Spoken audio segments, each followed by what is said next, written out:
पैसे खायचे तळाला जाऊ ना एवढा भ्रष्टाचार सुरू राहिला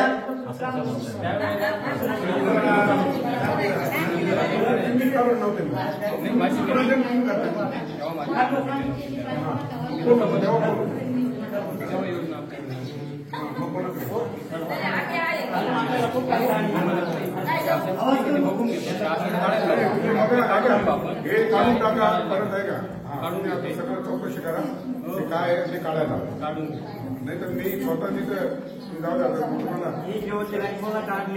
पूर्ण काढली पाहिजे की त्याच्यामध्ये नको जर शासनाचा पैसा आहे आता काढून घेतो ती पूर्ण जेवढी आहे ती काढायलाच लागतो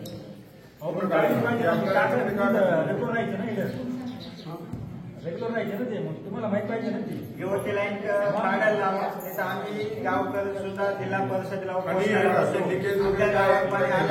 त्याचं पेमेंट असेल पेमेंट थांबवा अजिबात त्याला पेमेंट हा पेमेंट स्टॉप करा आणि ते पूर्ण व्यवस्थित चांगलं दर्जाचं काम करून घ्या परत एकदा पाणी काढा याच्यानंतर आपली हायड्रोटेस्ट होती टाटावाले आपल्याला हा मग ते सगळं बघून घ्या कारण निकृष्ट दर्जाचं काम साहित्य वापरलंय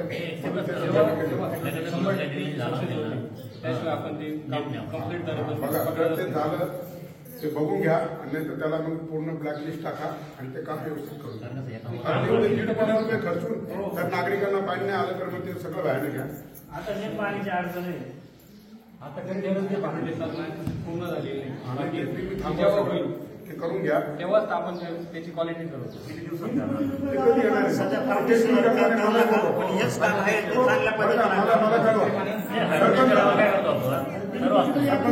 माझा नंबर घ्या आणि तुमच्यावर जबाबदारी आता ते जेव्हा येतील करायला तेव्हा मला बोलवा आणि ऐका तुम्ही प्रथम नागरिक आहे तुमची जबाबदारी आहे हे व्यवस्थित आपल्या इथं काम होतंय का नाही या अधिकाऱ्यांकडनं व्यवस्थित काम करून घेणं आपलं काम आहे आपण लक्ष द्यायचं तिथं काय चाललंय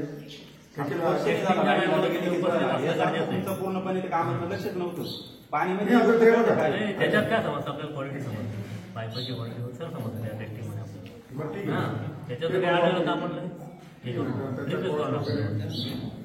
सगळं हे करा आणि परत असं होता कामा नये आणि कुठेही काम असू दे याच गावातलं नाही त्या चाऱ्यांमध्ये जर चारा टाकला ना तर आमच्याकडे बी काही कंपन्यांनी असंच केलं एक कंपनीने पाईपलाईन केली दुसऱ्या कंपनीला टाकायची 50 लाख रुपये खर्च येतो दोघांनी 25-25 लाख रुपये केला म्हणजे त्याचे 25 लाख वाचले तसे तुम्ही इथं पैसे वाचवले असते हिची कल्पना नव्हती ती काढायला लावतो काढायला लावतो आपण त्यांना आपली सेपरेट लाईन यस जर आपण त्याला स्वतंत्र खर्च केला तर मग ते आणि ते काय जिओवाले काय जावं आहे का तुमचे त्यांना कशाला टाकू देतात टाकून दिले आपण कोणाला कल्पना नव्हती ठीक आहे आता काढायला पाहून ते काढायला मला यांनी काढलं का मला कळवा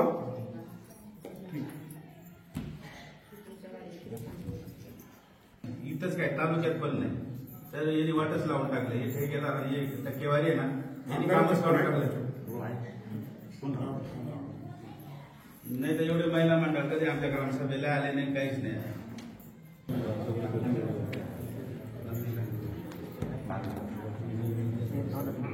हॅलो हॅलो विनोद नाटे बोलतो दादा ना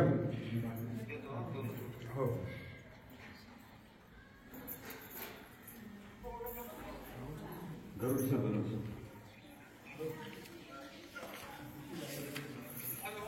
हॅलो नमस्ते दादा इकडे गरुडेश्वरला आलोय मी इथे 1,39,00,000 जलजीवन मिशनची योजना राबवली हा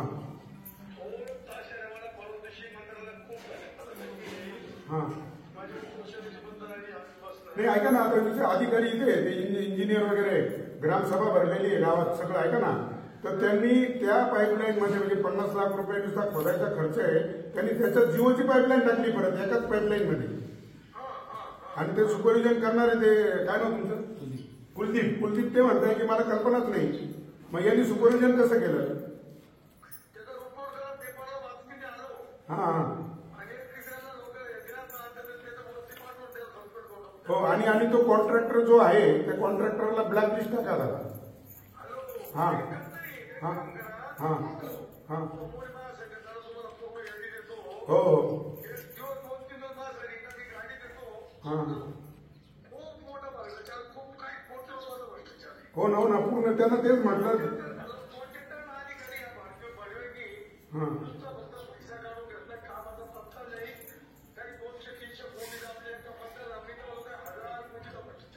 100% दादा 100%. आता बघा इथं सगळ्या महिला ऐकू राहिल्या आहेत, त्या महिलांना 1.5 कोटी रुपये खर्चून एक थेंब पाणी आलाय. तेव्हा पाणी आलंय का तुम्हाला महिलांना?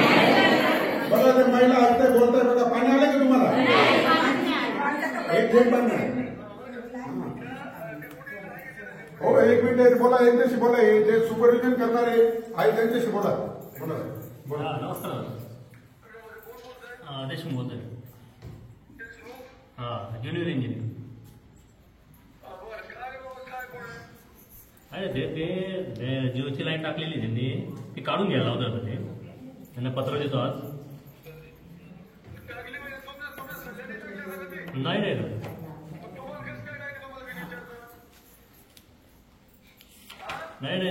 त्यांनी टाकून दिली होती.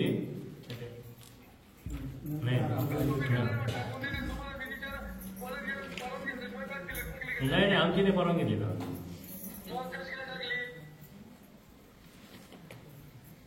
हो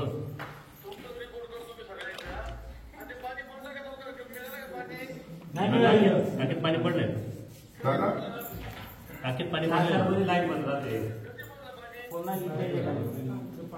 एप्रिल मे मध्ये पाणी पडलं. पाणी येतंय का तुम्हाला?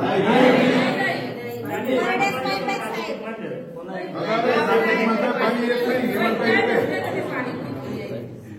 हा ऐका. हा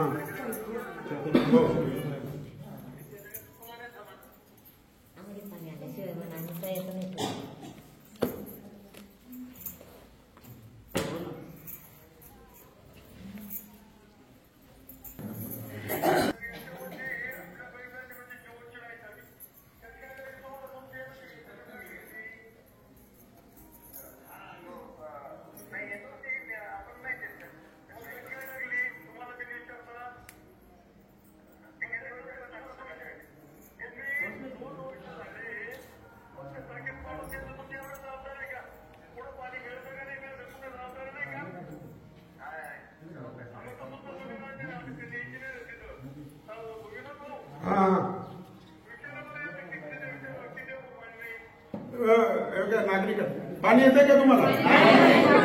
कधीपासून पाणी नाही तुम्हाला? हे नागरिक म्हणतात महिला इथं जमले आहे, 5-50 महिला आहे, त्या म्हणतात पाणीच नाहीये. आणि तुम्ही एवढं 5-50 लाख रुपये नुसते खोदायचा खर्च झालेला आहे त्या 1.5 कोटीमध्ये, आणि तुम्ही जिओची पाईपलाईन त्याच्यामध्ये टाकली. म्हणजे जिओने यांना पैसे दिले असेल दादा, बरं का आमदार साहेब? जिओ कंपनीकडनं यांनी पैसे घेतले असेल 50 लाख रुपये, असं नागरिकांचं म्हणणं इथं.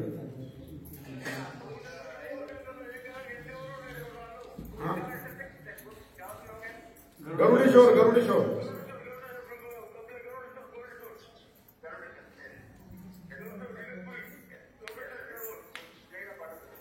हो आपल्या इथं का आपल्या लाईनीत पाईपलाईन टाकलीच कशी?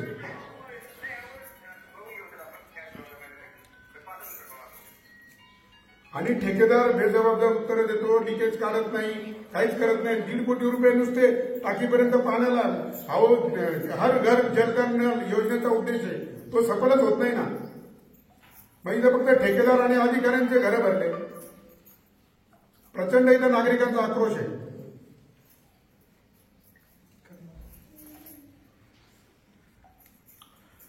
ठीक आहे, आता बघा मोठे त्यांचे कार्यकारी अभियंता बोलले, आता ते येतील. आणि सरपंच साहेब ताई तुमची जबाबदारी आता ते तिथं सगळं काढून मला पण बोलवायचं ना.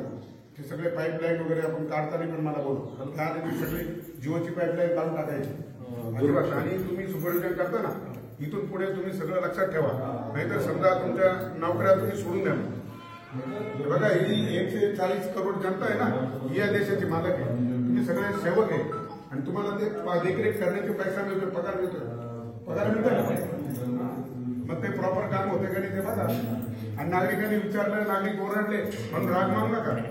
त्यांचं कर्तव्य आहे, जनता मालक आहे देशाची. हेच गाव नाही, आता कुठे असू द्या, अजिबात तिथं तुम्ही ते पाहणी करा आणि त्याच्यामध्ये आता हे टक्केवाऱ्यांचा कार्यक्रम बंद करा. सर गावात पाणी येते पण वाड्यांवर रस्त्यांवर पाणी येत नाही. जोपर्यंत वाड्यांना पाणी पोहोचत नाही तोपर्यंत गावात पाणी बंद ठेवायचं. तोपर्यंत गावात पूर्ण लाईन करा. पूर्ण लाईन करा. 8 दिवसाला येतो इथं मीटिंग घेण्यासाठी, समस्या मांडण्यासाठी. आमचं कोणी जाणूनच घेत नाही. गावात गाडी मोडतच नाही. बरं, यांच्यापर्यंत पाणी पोहोचवायची जबाबदारी आता कोणाची? सरपंच आहे काय यांच्याकडे? यांच्यापर्यंत पाणी का जात नाही? साहेब तेव्हा ते एक इस्टिमेट बाकी आहे, आपण ते इस्टिमेट बनवलं टाकलेले ते भेटलं का आपण पुढचं काम ते चालू करणार आहे. आम्ही डोक्यावर पाणी आणतोय 300 मीटरचं परत काम करणार आहे आणि देवळवाडीला पाणी पोहोचणार आहे. इथे आपण गावापासून एक किलोमीटर आपण एक किलोमीटर आहे फक्त.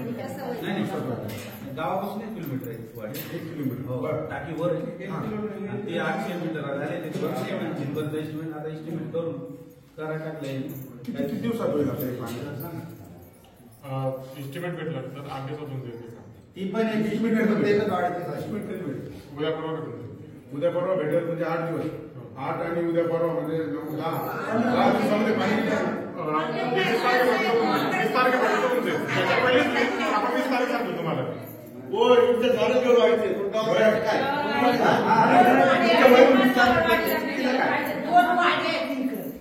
त्या दुसऱ्या वाडीचं आपल्याकडे निधी तो सर्व आपण दुसऱ्या वाडीचं काय समजते का? त्यांचं एस्टिमेट का?